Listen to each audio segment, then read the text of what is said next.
सच्चिदानन्दरूपाय विश्वोत्पत्त्यादिहेतवे तापत्रय विनाशाय श्रीकृष्णाय वयं नमः। वंशी विभूषितकरा नवनीरदावात् पीताम्बरादरुणबिम्बफलादरोष्टात् पूर्णेन्दुसुन्दरमुखां धरबिम्बनेत्रां कृष्णां परं किमपि तत्त्वमहं न जाने। गुरुर्ब्रह्मा गुरुर्विष्णु गुरुर्देव महेश्वरा गुरुर्साक्षात् परब्रह्म तस्मै श्री गुरुवे नमः। बोलो सद्गुरुदेव भगवान की, बोलो कृष्ण कन्हैया लाल की, बोलो राधा रानी सरकार की, बोलो तुलसी महारानी की। नारद जी ने कहा, एक समय जलंधर बल अपनी पत्नी सहित असुरों से सम्मानित हो सभा में बैठा था तो परम कीर्तिवान श्री शुक्राचार्य जी वहाँ पहुँचे, जिनके तेज से सब दिशाएं प्रकाशित हो गई। गुरु जी को आता देख असुर सहित सागर पुत्र ने उठकर बड़े आदर से उनको प्रणाम किया।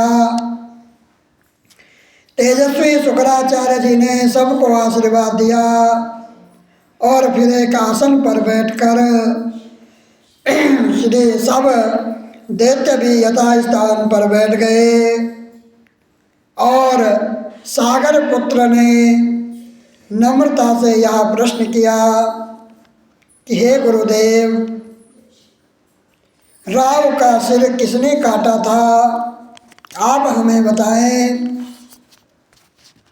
इस बार श्री शुक्राचार्य जी ने विरोचन पुत्र हिरण्यकश्यप और उसके धर्मात्मा पुत्र का परिचय देकर देवताओं और असुरों द्वारा समुद्र मंथन को संक्षेप में सब कथा कहकर यह बतलाया कि जब समुद्र से अमृत निकला तो उसे देव रूप से राव पीने चला। इस पर इंद्र के पक्षपाती भगवान विष्णु ने राव का सिर काट डाला। यह सुनने के साथ ही जलंधर के नेत्र लाल हो गए। उसने बड़ा क्रोध किया। फिर अपने घसमर नामक दूत को बुलाकर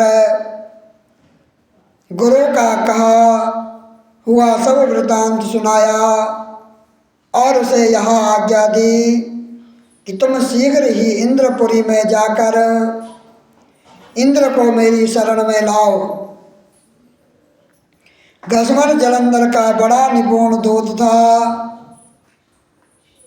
वह शीघ्र ही इंद्र के सुधर्मा नामक सभा में जा पहुंचा और जलंधर के शब्दों में कहा कि हे देवतात्मा, तुमने समुद्र को क्यों मथा और मेरे पिता के सब रत्नों को क्यों ले लिया? ऐसा करके तुमने अच्छा नहीं किया। यदि तुम अपना भला चाहते हैं तो उन सब रत्नों सहित देवताओं के साथ मेरी शरण में आ, अन्यथा हे सुरधामा, मैं सत्य कहता हूँ कि तेरा राज्य ध्वंस हो जाएगा। इस पर इंद्र बहुत विस्मित हुआ और कहने लगा कि पहले सागर ने मेरे भय से पर्वतों को अपनी कुशी में क्यों स्थान दिया और मेरे शत्रु दैत्यों की क्यों रक्षा की। इस कारण मैंने उनके सब रत्न हरण किए हैं। मैं भी सत्य कहता हूँ कि मेरा द्रोही सुखी सुखी नहीं रह सकता।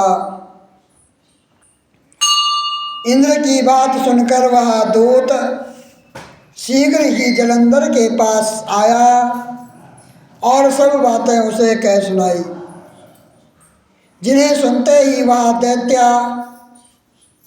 मारे क्रोध के अपने ओंठ काटने लगा और देवताओं को जीतने के लिए उसने उद्योग आरंभ किया।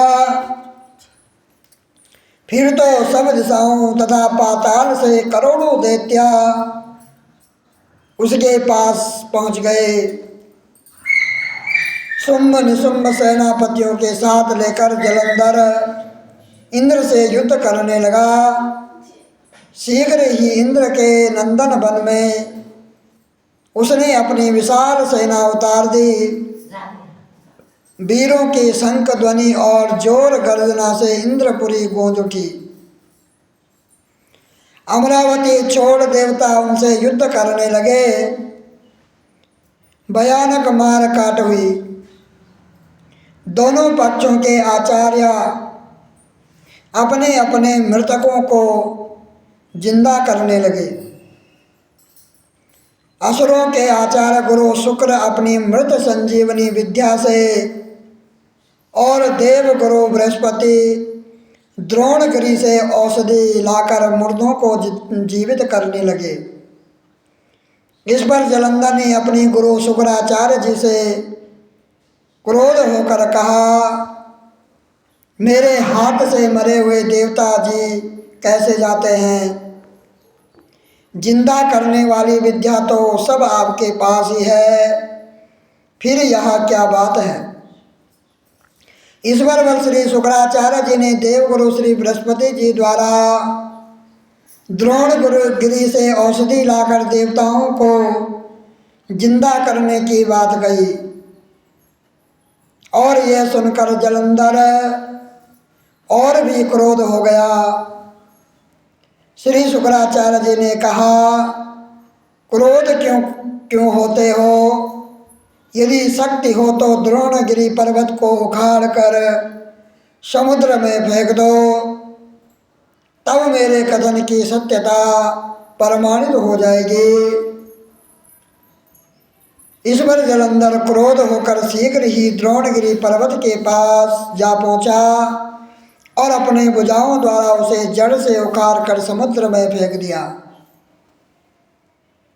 यह भगवान का तेज था, इसमें जलंधर की कोई विचित्रता नहीं। पश्चात यह सागर पुत्र युद्ध भूमि में आकर बड़े वेग से देवताओं का संहार करने लगा। जब बृहस्पति औषधि लेने के लिए द्रोणगिरि पर्वत पर पहुंचे तो द्रोणगिरि की जगह वहां पर उन्हें सोना मैदान मिला। तो यह भयभीत होकर देवताओं के पास आए और कहा कि युद्ध बंद कर दो, तुम लोग अब जलंधर को नहीं जीत सकोगे। पहले इंद्र ने जो भगवान शंकर का अपमान किया था, यह उसी का फल है। और यह सुनकर देवता युद्ध की आशा त्याग अत्यंत ही व्याकुल हो इधर उधर भाग निकले। सिंधु शुद्ध निर्भय होकर अमरावती में प्रविष्ट हो गया। इंद्र आदि देवताओं ने गुफाओं में शरण ले ली। बोलो कृष्ण कन्हैया लाल की, बोलो राधा रानी सरकार की, बोलो तुलसी महारानी की। श्रीमन नारायण नारायण नारायण।